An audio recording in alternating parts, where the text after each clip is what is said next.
Sotuvda juda ham kamayib ketgan. Ko'pchiligimiz ko'sh, rachok shunaqa deyiladi. Mana shu texnikamiz, lapatkamiz deylik, sotiladi. Ko'rib turibsizlar, Namangan viloyati Mingbuloq tumanida ishga soz holatda texnikamiz turibdi.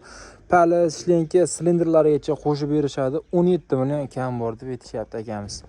Albatta videoga bitta like bosib eslangdan chiqib qolmasin. Bu tomonda ko'rib turibsizlar. Bu tomonda silindrlari, bu tomonda rama holatlari. Texnikamiz ishga soz holatida. Mana bu tomonda shu tomonlari.